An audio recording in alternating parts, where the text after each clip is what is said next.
Hey you guys, welcome to another episode of Naruto Show. Trying to fix the legs on his tripod because basically he crimped them up too bad. I swear, like he probably was rich in the next couple of seconds. You see why? You see how the camera's shaking? There we go. It's because of this guy. There we go. I hope it don't fall like to the side and crack my sister in the head or something.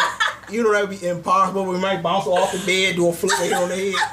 But anyway, your bed is made out of more than rubber. If that happens, buddy.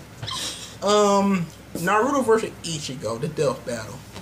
Where did they go wrong? Where did they go right? We don't know. One thing, before I even dive into it, there's one thing that they irritated me with when they said that with the Sage of Sith Path mode, Naruto were able to see Limbo Madara. No, he was not. Sasuke was. Naruto were able to sense where he was. He was able to avoid his attack, but Sasuke was able to actually see him. I can sense you, but I can't see you. But I just feel your presence. I can still attack you. Well, also, they kind of base that information on Naruto being able to see his own soul being pulled out of his body. But then again, I don't really think that man was his soul. I think that man, because the third Hokage used that on Orochimaru, and that one more or less like him pulling out his chakra network versus him actually pulling out his spirit. So that's kind of different from actually being able to see his own spirit. And it ain't what they were actually comparing like speed and all the other stuff. You just sitting back just looking like they were they were actually comparing like Naruto's speed of basically like dodging like that little light thing of like little light blade or whatever like that. And he moved as fast as lightning. And he put holes in the moon where he crushed. When they were talking about like how much energy does he have versus Sasuke. He was skipping like to the last Naruto compared to the Naruto at the end of the manga. Yeah. You know what I'm saying? Like you just threw a 3-year-old Naruto into this. That's the younger one that couldn't do that feat. Because basically that's like been looking at like the older Naruto and watching him do like earth releases and everything, and then saying that like 16-year-old Naruto can do that too, even though that's not necessarily true. Given that they use the one from the end of the war in the battle, so it kind of doesn't add up. And then that whole Ichigo did go to a true Bankai. And he did more Getsu for some reason. Even though, I understand like that they were trying, man, to give the win to Ichigo because basically they're like, well now, because like when he was fighting Aizen in his quote unquote strongest form, like that's when like that big explosion happened and like he got hurt versus like in the last when like they blew up that. When the dude chopped the moon in half, and Naruto somehow survived that. They were trying to like talk about their defenses, but even so, like those are two different like Naruto's, and that's a different time for Ichigo because technically he wasn't in Mangetsu when he did that.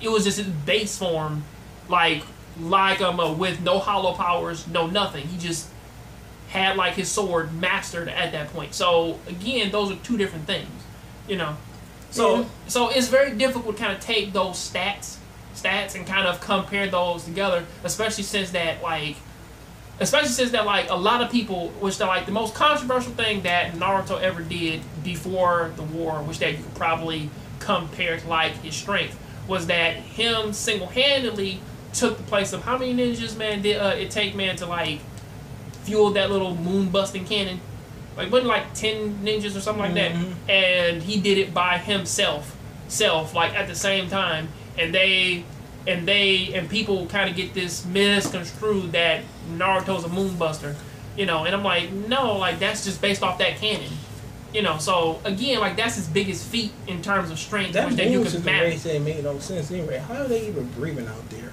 Let alone how are they even moving? Since when the moon had gravity? You know what? I'm gonna leave that alone and continue on with this. Also on top of that too, I think that they also skimped Ichigo in terms of his powers too, especially since that like even if they did do that thing that they said and they scaled every single one of Naruto Ichigo's transformations like one after another, like him going Bankai, having his mask, having his hollow out, and doing all the rest of the other stuff, then yeah, like he's still not at Naruto's strength level in terms of energy. You could tell that he was at Naruto's strength level, especially when he did that Morigetsu and in terms he of yelled Kurama and in, overkilled him. In terms of energy, but also even then with that, I'm like, even though Naruto has a healing factor, most of the times like that really doesn't even play a part, man, like in half of his fights. So, you know, or at least mostly, except for that one time he was fighting Sasuke.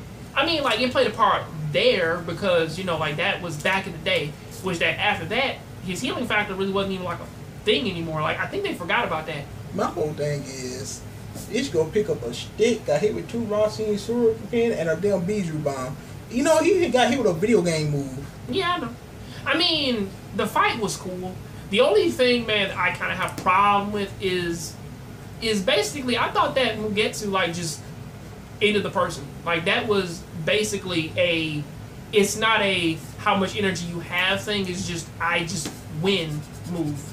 You know? Yeah, but he couldn't beat Kurama. Of course not, because again, of course not if he called for a Kurama, which they made him do. But like it was, but it was a thing of if he has more than you at that moment, then he wins.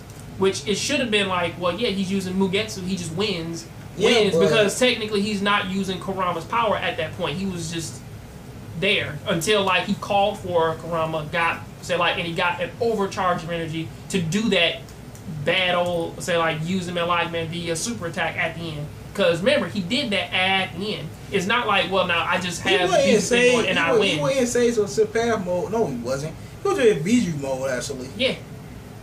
Yeah, he was in Biju mode because he didn't have a little ball for him behind him. So it's like if he went Mugetsu and not Biju mode. I meant to say Path mode. He went in Biju mode.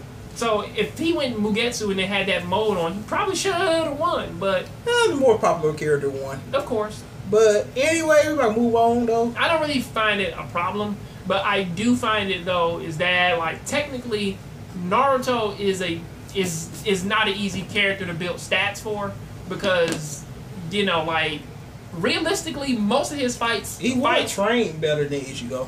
Well, actually, they showed his training more, versus basically, man, like, what's name, like, being like a prodigy in sword fighting. Like, that's basically what Ichigo is. And I've already said this anyways, that technically, since Ichigo doesn't know magic, he's kind of on the short end. And also, even then, too, it's also like, wait a second, like, one knows how to shoot beams of energy, and the other one has a sword. So, again, it don't matter how much power, man, like Naruto has.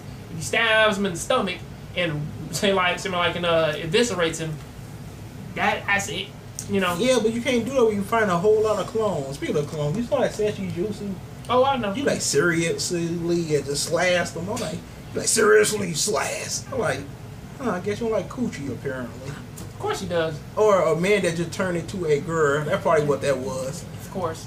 But also, there is one more thing though, is that if there ever was a death battle between your character and one of those, you really have to establish those stats and be like, yeah, like this character was trained this way, this is how much power they got, or whatever. Everything else. Or let's say, for instance, let's say Sean can move as fast as lightning. Then you're ask like, well, lightning bolt is this fast, so Sean had to be moving this fast to. I mean, like, I don't know how they do that. I mean, also, like, lightning speed is still fast, though. Yeah, true. So realistically, the only thing, man, that kind of was the major deciding factor in this fight, it wasn't really their stats, because getting their stats was kind of all over the place. Like, getting it from one place to another place, like, that was weird. But the deciding factor of this was just popularity. Pretty much. That's it. But let's end this video because I do got one more to do. Because I'm just happy that I really hope, man, like that the next time, man, that they do a death battle between like another character and an anime character. I forgot what they do in the next one. And the anime character loses. I really hope, man, Batman Beyond person. Batman Beyond versus somebody. Some person. Oh yeah, that's Spider-Man for the future. Oh, Spider-Man 2099. Yeah. I gotta reread that comic. Yeah. But then again, they're just redoing the Batman versus Spider-Man thing. We know thing. also answer KO Blue Goku gonna fight Superman eventually. Of course he is, because basically, man, they think that Ultra Instinct is whatever. And I'm like, look, Ultra Instinct has a time limit. Do give Goku the Hakai, and that's the end of Superman. If he I stands said there. it, and that is all. If he stands there. But also, then again, you know, it's kind of a proven fact that, man, like, Goku in his strongest form will never beat Superman Prime. You know, and they just don't, they will not let that go. Alright. I just don't want another, like, Majin Buu versus Kirby moment where they're freaking out because they're like, well, yeah, or they're Tough like, versus Gara. which is fine Toph. because I told you Tough, whatever her name Toph is. versus Gara, and I told you before, man, like that Gara is at a stark disadvantage, and they're like, but he's a ninja, he's a slow ninja, And she killed him with that armor that he got on. and they're like, she can't do that. Like, says who? Says basically the inventor of metal bending, really? Yeah, pretty much. So basically, I mean, also, like, she's faster than him because, man, she actually doesn't say, man, because none of his attacks work on her. You know. Yeah, let's end that damn video, John. Tell you guys think. Make sure you rate, comment, subscribe. Check out John Grayson below. Good old chatterbox. Send all your hate mail to Screw Attack. And have a good one. Peace out.